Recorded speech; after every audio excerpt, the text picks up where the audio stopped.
Olá pessoal, sejam bem-vindos ao Analog Channel. Hoje nós daremos continuidade ao estudo do conversor BUST implementado a partir do CI XL6007, que é um conversor DC-DC. O circuito em análise é esse que a gente está vendo aqui na tela e ele é fornecido no datasheet do fabricante.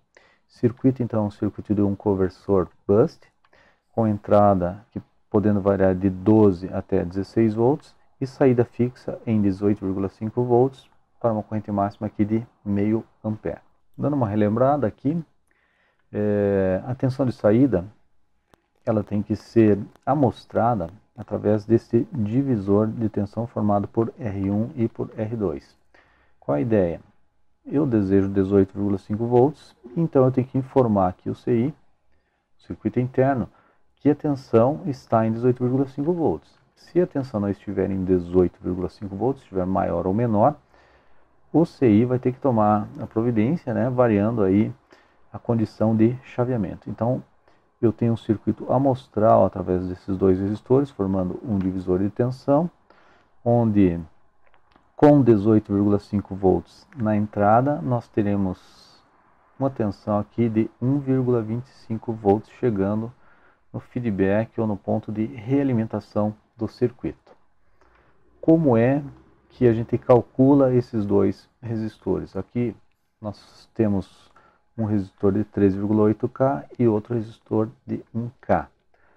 O fabricante fornece uma equação de saída, uma equação aqui que nos permite calcular a tensão de saída em função dos resistores escolhidos.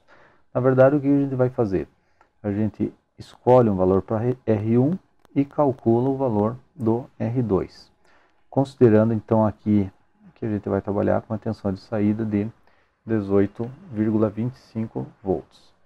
O fabricante usou dois resistores, a gente só vai confirmar então se eu substituir na fórmula 3,8K, que é o R2, e o 1K, que é o R1, fazendo a continha, a gente chega numa tensão de saída de 18,5 volts.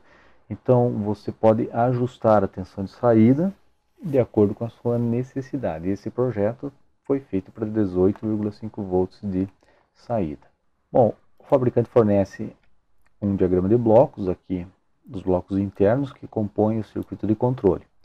Só para a gente se situar, a nossa tensão de saída aqui, o Vout, está aqui, e a malha aqui com o circuito do divisor de tensão, ela é conectada então aqui no circuito de feedback. Esse Vout aqui é o 18,5 volts que nós desejamos, e aqui nesse ponto de feedback tem que ter uma tensão de 1,25 volts quando a saída estiver correta em 18,5. Tá? Logo na entrada, aqui nós temos então um amplificador de erro. Esse amplificador de erro vai estar comparando, né? Na verdade vai fazer a diferença entre o valor desejado, essa aqui é a nossa referência, 1,25 volts, e a gente viu que com 1,25 volts a tensão então na saída já está em 18,5 volts.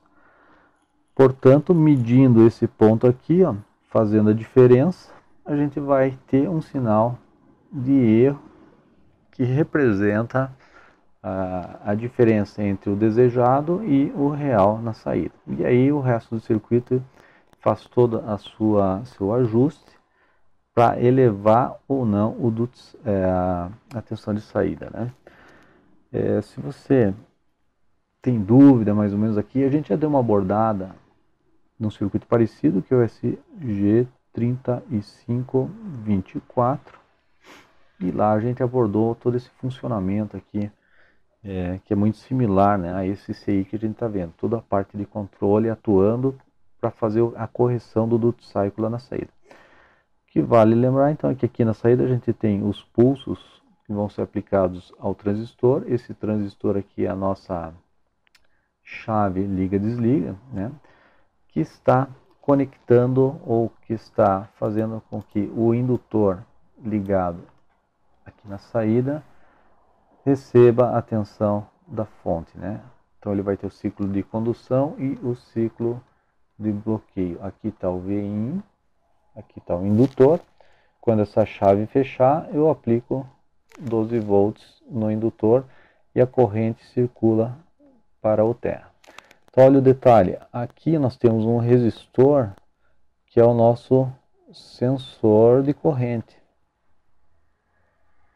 Tá? Se você der uma olhada no datasheet, esse CI aqui, ele consegue chavear uma corrente máxima aqui, então, de 2 amperes. Então, esse sensor de corrente vai avisar o circuito, olha, passou de 2 amperes, tome providência, bloqueie o transistor, não deixe ele continuar conduzindo.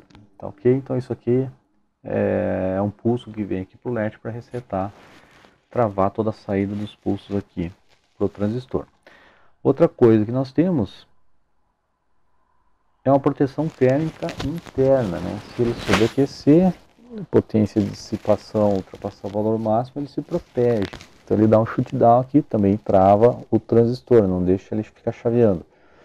Outra proteção aqui, ó. Nós temos aqui um over voltage protection, ou seja, sobre tensão. Se houver uma sobretensão na entrada, ele vai desarmar aqui a saída. E para finalizar, mais uma proteção aqui, o under voltage lockout, ou seja, se a tensão na entrada cair abaixo de um determinado valor, ele vai bloquear. Antes de falarmos aí das medições, vamos dar uma olhada aqui nos componentes que foram utilizados para fazer a montagem do circuito.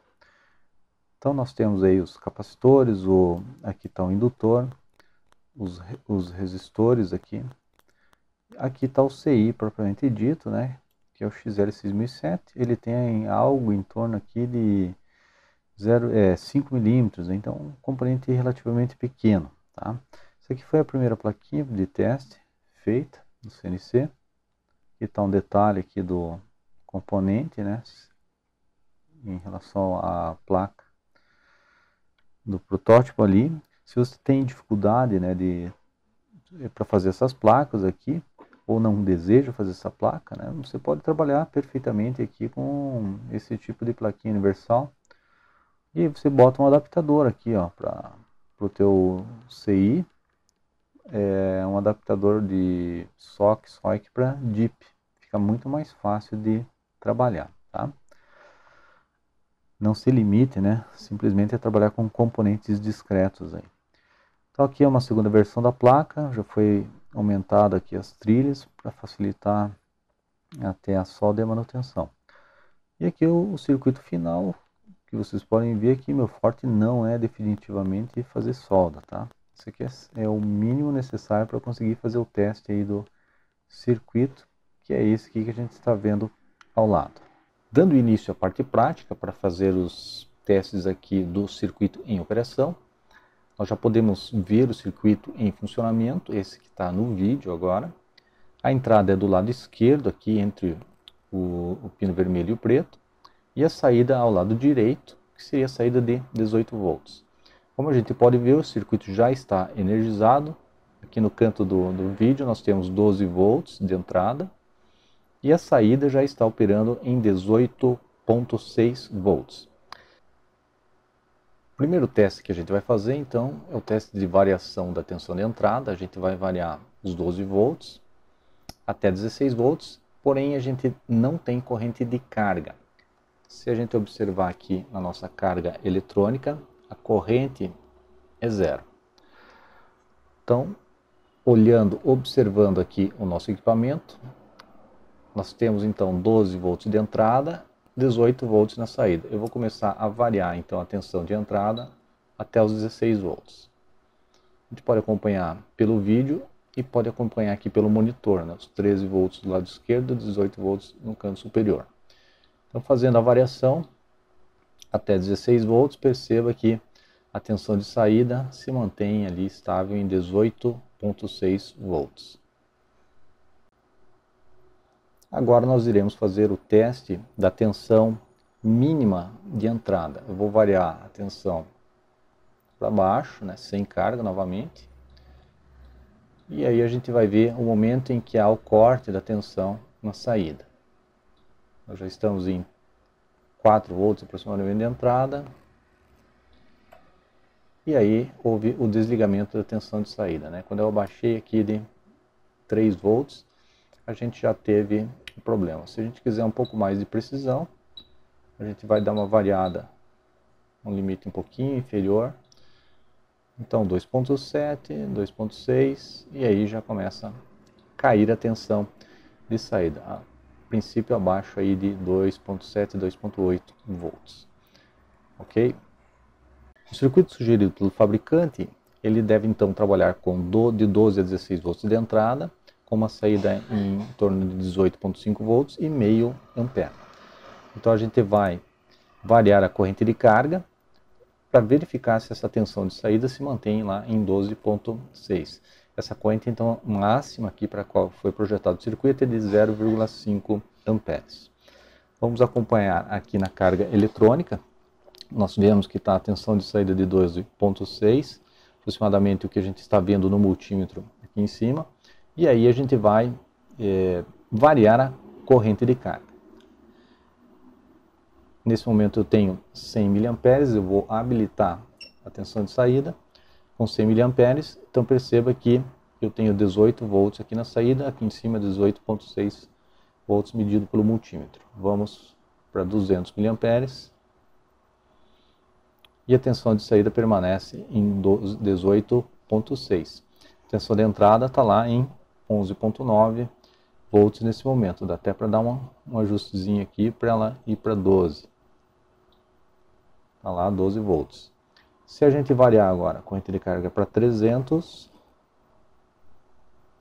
observe que a tensão permanece em 18.6, 400 mA, e a tensão permanece em 18.6 aproximadamente, e a corrente máxima então do circuito aqui para o qual for projetado é de meio ampere, está ali 0,5 amperes, e a tensão na saída 18.5 aproximadamente, então bem próximo aqui também do multímetro que está em 18.6 volts. Outro detalhe importante aqui a se verificar é a potência de saída da fonte, quem está fornecendo energia, e a potência que está sendo consumida e entregue lá para a nossa carga, para a gente conseguir estimar a eficiência aqui do nosso conversor. Então veja, nós temos uma tensão de entrada aqui na fonte de 11.7, com uma corrente de 0,86 amperes. E na saída eu tenho 18.5 volts com 0,5 amperes. Dando uma olhada no catálogo do componente, a gente constata então que a eficiência que o fabricante descreve aqui para essa condição de operação de 12 volts na entrada, 18,5 volts na saída e uma corrente de carga de meio ampere é de 90%. Então muito próximo do que a gente encontrou aqui nos cálculos e nos testes. Para finalizar os testes de medição, nós iremos verificar a forma do sinal chaveado em cima do indutor. E a gente vai comparar então com o que já estudamos até agora. A visualização do sinal vai ser feita aqui com o osciloscópio para PC da Analog Arts. Então os cabinhos aqui do osciloscópio, as ponteiras já estão conectadas ao indutor. O sinal chaveado em cima do indutor é esse que a gente está vendo aqui na tela do osciloscópio. Só vou dar uma minimizada. A gente pode ver a parte positiva e a parte negativa. A frequência desse sinal ela está sendo vista aqui do lado, 399 kHz. Se a gente der uma olhada aqui no multímetro, a gente vai ver que o sinal que o multímetro está mandando aqui para o computador, né, de 399 kHz. Se fizermos um comparativo com o catálogo do fabricante, o fabricante mostra que logo no início, por exemplo, que a frequência de chaveamento está aqui em 400 kHz. Em mais detalhes, a gente pode ver logo abaixo que a frequência de operação ela não é fixa exatamente em 400 kHz, mas ela pode variar de 320, a mínima, até 480 kHz. Tipicamente ela é de 400 kHz, que é exatamente o que a gente está medindo, mas eu tenho que lembrar que essa medição está sendo feita sem carga conectada na saída do nosso conversor. Fazendo um comparativo com o que a gente já estudou da teoria, em relação ao sinal do osciloscópio, nós vemos aqui que no ciclo de condução do transistor. Essa chave, esse transistor está ligado, ele aterra esse ponto e toda a tensão da fonte é aplicada aqui no indutor. Então, como a gente viu graficamente, eu tenho 12 volts, né, essa parte, esse período aqui todo positivo, de 12 volts sendo aplicado no indutor. E quando o transistor entra em bloqueio, a chave abre, eu tenho algo em torno aqui de 7 volts no indutor, né, a soma da tensão da fonte mais a tensão do indutor, descontando a queda de tensão no diodo, tem que ser aproximadamente o valor desejado de 18 volts na saída. Então, o que a gente vai ver aqui no osciloscópio, eu desejo ver se nós temos esse 12 volts aplicado ao indutor e se nós temos o menos 7 volts quando o transistor recebe o seu corte. Então, colocando aqui na tela o osciloscópio, é exatamente isso que a gente consegue constatar. Eu tenho a parte aqui positiva de 12 volts sendo aplicada ao indutor e a parte negativa aqui de menos 7 volts aproximadamente sendo aplicada aqui ao indutor também quando ele bloqueia.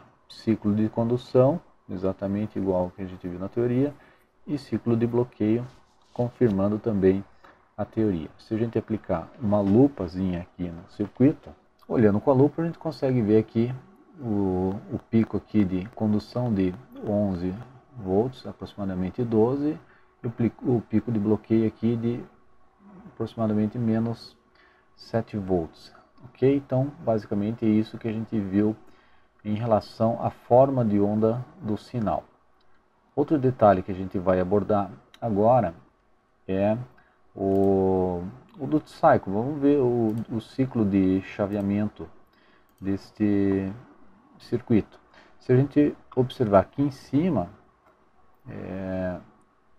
nós temos aqui o duty cycle. Ó. Duty cycle positivo é o tempo de condução, chave ligada, onde eu estou aplicando a tensão no indutor, ele está em 36%. Isso que eu estou somente com 100 mA de corrente na saída. O duty cycle negativo, que é a parte onde o transistor bloqueia, ele está complementando o que falta para 100, ou 63%. Então vamos variar aqui a corrente de carga, eu vou começar a aumentar a corrente de carga e a gente vai ver se varia esse duty cycle para fazer a compensação. Então agora foi para 200 mA, duty cycle está em 37, 300 mA, começou a subir ali o duty cycle. A forma de onda aqui do sinal, ela também vai variar, né, a largura do pulso positivo. Continuando, 400 mA, o duty cycle já está em quase 38%, e meio ampere foi lá para 38%. Ou seja, ele foi variando a largura do pulso para compensar um possível decréscimo da tensão na saída em função do aumento da corrente de carga. A frequência do sinal está aqui, ó, 393 kHz. Então, o que está acontecendo com a frequência do sinal? Deixa eu só voltar a tela do multímetro. Está aqui, ó, 392. Isso com a corrente máxima de meio ampere. Se eu for diminuindo a corrente, o que vai acontecer é que essa frequência tende a mudar. Então, essa frequência de chaveamento ela não é exatamente fixa. Ela oscila aí, como o fabricante disse, entre um valor mínimo e máximo. Agora estou com 100 mA e a frequência voltou lá para 397 kHz. Com isso a gente chega ao fim do estudo sobre o conversor DC-DC utilizando o CI-XL 6007. Qualquer dúvida, entre em contato e, se gostou, dê o seu like e se inscreva no canal. Até a próxima.